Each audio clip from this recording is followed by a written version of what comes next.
ሰላም እንዴት ናችሁ? በድጋሚ ተከስቻለሁ። ሰላም ሁላችሁም በያላችሁበት ሰላማችሁ ይብዛልኝ። ምን ገጥሞ ይመሰላችሁና ሀቢባ ቤት ላይ አንድ ሀበሻ ኢትዮጵያ ተቀጥራ እየሰራች ያለችውና የገጠማት ነገር ጀስት እኔም ሀበሻ ቤት ተቀጥሬ ያየሁት ነገር ስላለና በዛው አጋጣሚ አንዳንድ ነገር ትምህርት እንድንወስድ ብዬ ነው። ምን አለ መሰላችሁ የእውነት ለመናገር ያልደረሰበት ቢያወራ ኮሜንት ቢሰጥ ትርጉም የለውም። የደረሰበት ደግሞ ያውቀዋል። እውነት ለመናገር እኔ እንጃ፣ እኔ እያየውም ነው እየሰማው ነው። ሀበሻ በጣም ከባድ ነው። ለምን እንደሆነ አላውቅም። እውነት ደም ለደም እርስ በራሳችን ለምን እንደማንግባባ ነው ግራ የሚገባኝ። እጅግ በጣም ከባድ ሰዎች ነን። እውነቴን ነው። ይሄ ነው ብዬ ስም መጥቀስም እንዲህ ማድረግም አልፈልግም። እንዲህ በጣም እኮ ያለ እውነቷን እኮ ናት ይቺ ልጅ። ለምን አትረዷትም? ለምን አይገባችሁም ህመሟ? እኔ የምሬን እኮ ነው እንዴ። እኔ ስለማውቅ እኮ ነው ስለደረሰብኝ። እኔ ሀበሻ ጋር ሰርቼ ያውቃለሁ። በጣም ሀበሻ ክፉ ናቸው።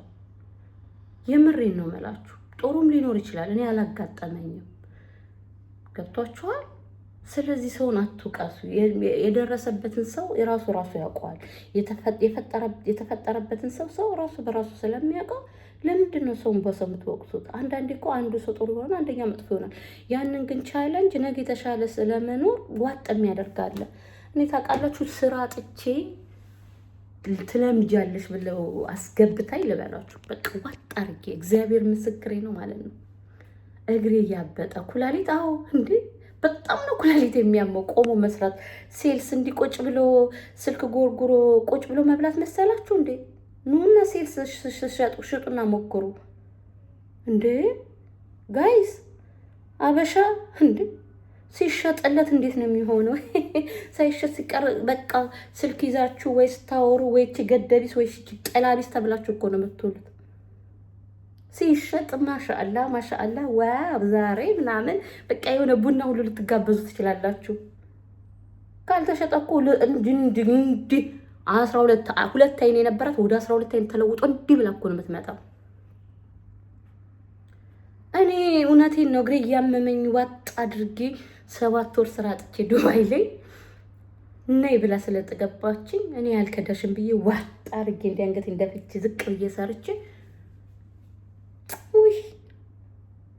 ማለሽ አይው እንደምታውቂው ስራ ገበያ የለም። ስለዚህ ልጄ ይሰራል እና በቃ ከነገ ጀምሮ እንዳትመጪ ነው የተባልኩት። ቆሜ እየሰራው እረፍት ሳልሰራ 2 ወር ከ15 ቀን እረፍት ነው ሳልጠይቅ አላርፍም። ለስራ እስከመጣው ድረስ እኔ እረፍት ምን አቅብጦኝ ለምን ምን ዘላዘልበት? እውነቴን እረፍት ባገኝ ልብሴን አጥባለሁ፣ እረፍት ባገኝ ምግቤን እሰራለሁ፣ ኩክ አድርጌ ጃዝ አድርጌ ፍሪጅ ውስጥ አስቀምጥ ነበር። እኔ ግን እረፍት አልጠይቄ አላውቃትም። 2 ወር ከ15 ቀን አንገቴን ደፍቼ እግሬ እስኪጎለጎል እስኪያብጥ የአንድ ብር ውሃ እኮ የተነፈኩ ነኝ። እንዳመጭን ያለች ሰው የኔ ደግሞ ይገርማችሁ ሰው ምን አድርጌ ለምን እንኳን አለ በቃ ስልችትም እኔም በቃ ከአቅሜ በላይ ሆኖ አንገቴን ደፍቼ ስለሰራው ብቻ ውልቅ ብዬ እሺ ብዬ ነው። ምን አድርጌ ምን ሆኖ ነው ምንድን ነው እንኳን አላልኳትም። ውልቅ ብዬ ነው የወጣሁት። እግዚአብሔር ምስክሬ ነው የምላችሁ። መገፋት አንዳንዴ ጥሩ ነው። ሲሞላም እኮ ይበቃል። በቃ ብዙ ነገር ሲሞላ እዚህ ጋር ሲሞላባችሁ ይበቃል። ከነሱ ብሶ እኮ አቃቂር ስም ያወጡላችኋል ገና ወጣ ስትሉ። ከዛ ስራ ስትለቁ አቃቂር እነሱ ንጹህ ሆኖ እኛ ክፉ እንደሆነች ጥላ ቤት ሳሰራ ሳሸጥ ከዚህ በፊት ሲሸጥ የነበረውን አይታችኋል። እናንተ ከገባችሁ ደግሞ ሲሸጥ የነበረውን አይታችሁታል። እኔ እግዚአብሔር ስጣት ቋንቋ ሳልችል ልምዱ ሳይኖረኝ ቀጥረኛለች። እግዚአብሔር ስጣት። እንኳንም ገፋችኝ። ይሄን ቤት የመሰለ እንጀራ አላገኘም ነበረ። እንኳንም ተገፋው። መገፋት ጥሩ ነው። ሀበሻ ጋር ግን ያስበላል። እንግዲህ ጥሩ ሀበሻ ነው ያላጋጠመኝ ይሆን አላውቅም። እኔ አንድ ነው የገባሁት፣ እሱንም በቃ ከዛ እዚህ እንኳን መጥቼ ግርድና ሲያስጣሁን አንቺ በዚህ እንትንሽ ግርድና ስትገቢ አይደብርም? እኔ ግርድና በጣም ነው የሚያስጠላለች። ግርድና በምን እድሉ ምግብ አማርጬ በልቼ ልብስ የሰጡኝን ለብሼ ብሬ 1 ብር ሳልመነዝራት ቁጭ እንዳለች እዛ የትራንስፖርት አለ፣ የምግብ አለ፣ የልብስ አለ፣ የቤት ኪራይ አለ። ሀቢብቲ ከዛችሁ ደግሞ ከምናችሁ ላይ ነው የምታተርፉት? እንዴ ጋይስ እንተሳሰብ እንጂ አሁን ለማንኛውም እኔ ምን እንደምላችሁ አላውቅም። መተሳሰብን የመሰለ ነገር የለም። እኔ የእውነት የደረሰበት ያውቃል ነው የሚባለው። እና ስለዚህችና ስለዚህ ልጅ ነው የምናግራችሁ። ይኸውላችሁ አድምጡ። ምግብ ከኛ ነው፣ ከዛ ለደሞዝሽ ይሄ ነው ብሎ ተነጋገረ። የምግብ አይቆረጥም ብሎ ማለት ነው። ደግሞ ከሱ ክፍል ከፈለሽ ውጭና ውጭ ስሪ ሲለኝ አይ እኔ መውጣትን ስለማልፈልግ ችግር የለውም እዚህ ሆናለሁ ብዬ ሆንኩኝ። እኔ የእሷን ጫፍ ይዤ ለመናገር ፈልጌም ደግሞ አይደለም፣ የእሷን አንድ ነገር ይዤ ለመናገር ሆኜም አይደለም። ሀበሻ ደማችን ከባድ ነው። ግን ስንት መልካም ደግሞ ጥቅ የሆኑ ሰዎች አሉ። ፈላጊና ተፈላጊ ያለመገናኘት ነው ብዬ አስባለሁኝ። የምሬን ነው የምላችሁ።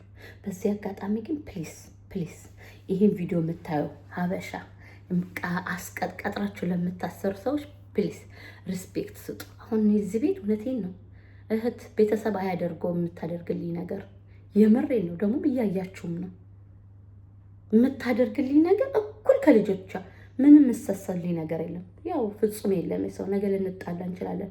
እስካሁን ግን ባደረገችልኝ እግዚአብሔር ባርካት፣ ወደፊትም ደግሞ እግዚአብሔር ጠብቃት። ትንሽ ብታስቀይመኝ የአመቱን ሁሉ ዘርግፌ መናገር የለብኝም፣ ግን አስቀይመን ተቀያይመን አናውቅም። ስለዚህ አበሾች ባካችሁ የሆነ በቃ ስታገኙ ከፍ ስትሉ እንትን አትበሉ፣ አታጣጥሉን። ድክመታችንን ደካማ ጎናችንን አይታችሁ ተጫውታችሁ አውጥታችሁ አትጣሉ። የምሬን ነው። እኔ እንጃ አይቻለሁ። አበሻ ግን የእውነት ይህን የገጠማችሁ ሰዎች ካላችሁ ሰው ሀሳብ መስጠት ትችላላችሁ። ይቺ ልጅ ግን የሚረዳት እሷ ራሷ እዛ ቦታ ላይ ስላለች፣ እኔ ደግሞ የእሷን አይል ስሜት ተሰምቶኝ ስለማቅ ከላይ ሲያርጎ ውስጣቸውን እንደመርዝም ይሉ ናቸው ያሉት። ሀቢብቲ ዲያረባ ምን አለችኝ? ምንም በማታቋቋው ባናቆ ብታበሳብሰኝም እንደው ይሻላል እኮ ሰው ዜጋ ላይ ዘጋ እርስ ለራስ የዋስ መከባበር መዋደድ ነው እንጂ መጠበል እርስ በርስ ጦርነት። ጋይስ ፕሊስ፣ ኧረ ወዴት እየሄድን ነው? ሰው ምን ልላችሁ ነው? በዚህ አጋጣሚ መቻችሁ ከሀበሻ ቤት ማዳም ቤት በ5 ነው